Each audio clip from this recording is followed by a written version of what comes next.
Okay, here we are. Here we are in the messy garage. There's some of my pots of stuff right down there. Let me just look at them real quickly. This is one of the pots that I put a bundle of M111 rootstock into. I cut off the little bands of plastic that were holding the bundles tight. As I described before, I sort of plugged the holes in the bottom of the pot with some cloth or some stones or something, and then put a little sand in, plunk these things in as a bunch, fill in with sand around them, water them. I do this out on the driveway so it can drain, and then I'll kind of shake the pot a little bit to get the sand to kind of liquefy and fill in some of those gaps. And I'll leave it out there and let it drain for a little while.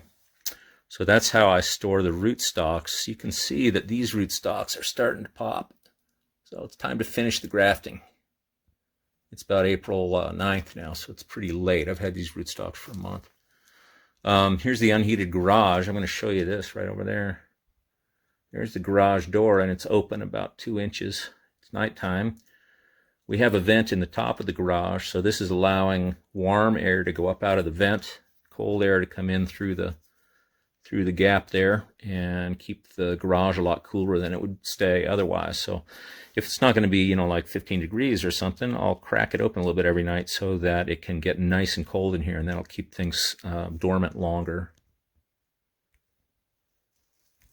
All right, what else do we have? This is actually a similar thing to the M111s, but this is a pot of, there's some mouse traps. This is a pot of pear rootstock. This is one called Old Home crossed with Farmingdale OHXF 97. It's a semi-dwarfing pear rootstock, and it tends to have a lot more branches on it.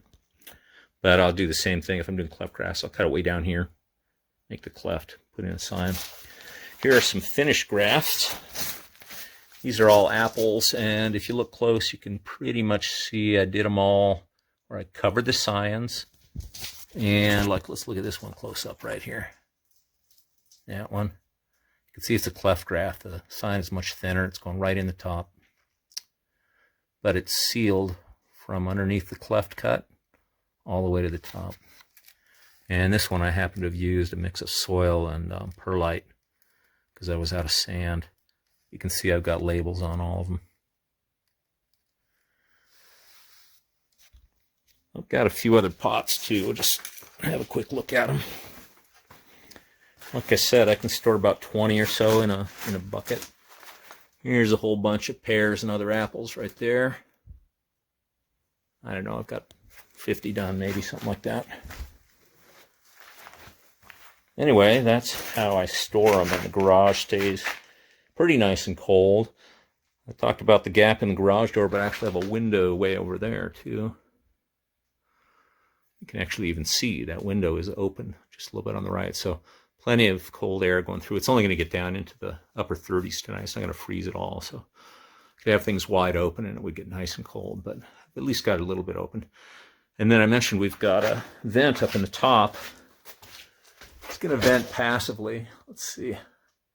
There it is. It's going to vent passively on its own because it's open, but you can see that it's a fan too. So a lot of times I'll actually run the fan at night to get things to cool off even more, draw more cold air in. Okay, the other thing that I should show you in here is the scion fridge. This is like a little dorm fridge. My mom was kind enough to give to me. I leave it unplugged for almost the whole year. I don't use it except for scion wood. And then this time of year, it's stuffed full of plastic bags.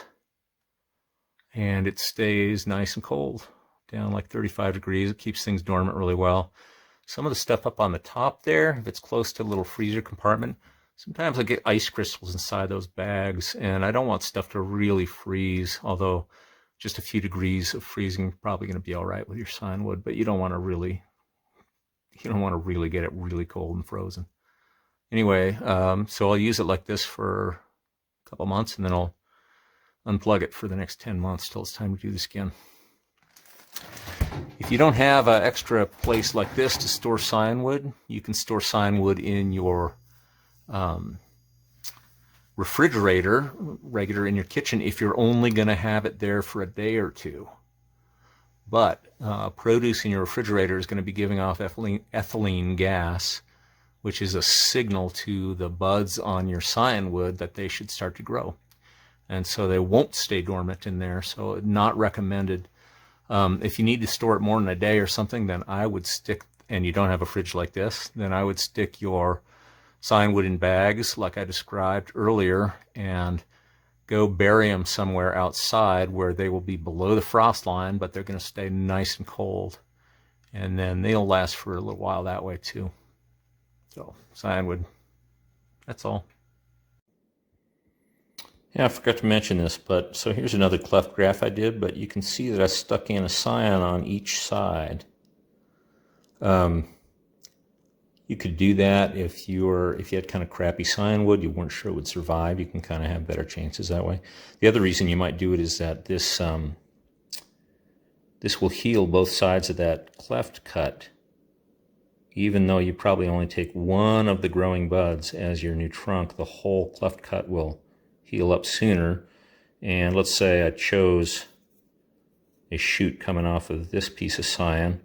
By the middle of the summer, I can just cut out of the piece of scion out, or I can do it next year. But in any event, sometimes we do two like that, and this is where that cheese wax might be useful. You can imagine if I wrap this thing up with parafilm, it's kind of hard to wrap both of the scions at the same time too. I can do it with buddy tape, and actually usually would, but if I've got something that's a little harder to stretch out like parafilm, that's a real mess to do, and it tends to pull the scions out of alignment.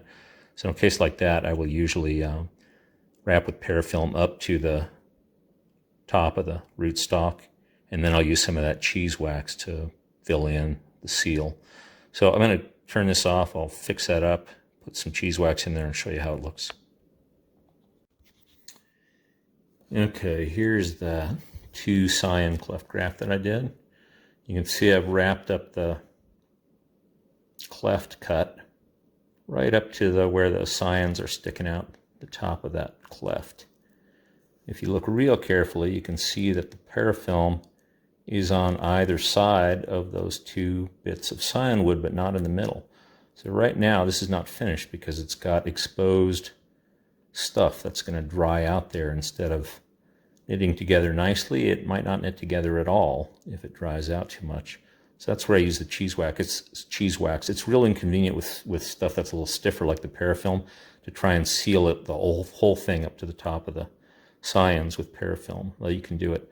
What I would tend to do here is use a little cheese wax in the gap and then seal the tips of the scions in molten wax in one of those candles.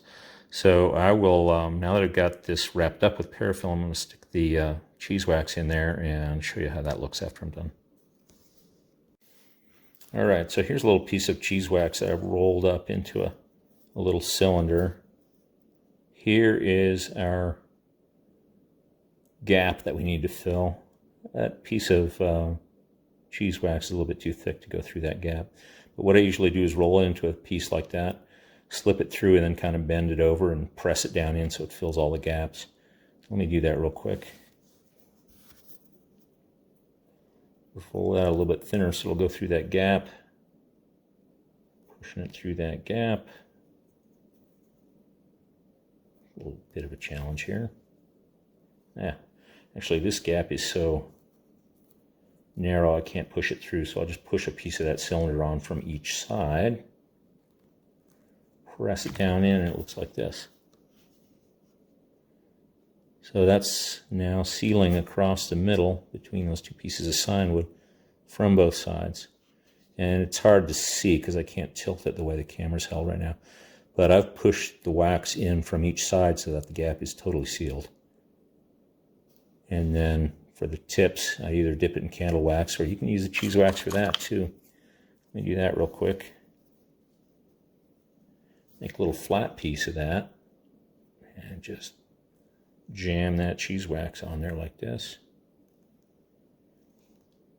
Needing to do these kind of grafts will encourage you to buy and consume cheese. There we go. I just seal the ends like that. That's not too bad. Yeah, that works pretty good. Yeah, like I said, this will encourage you to buy cheese. However, you don't have to if you are not someone who eats cheese. You can actually buy lumps of cheese wax like this from, gosh, I can't remember where I saw it. They're probably either grafting supply places, or it seems to me I saw some in a place that sold wine and beer stuff, but maybe they were selling it because they sold grafting stuff too for cider makers. I don't know. Anyway, it is possible to buy cheese wax if you don't eat cheese. And there's our finished 2-cyan graft, which I would now stick in the bucket and set out in the cold to heal for 3 weeks. That's it.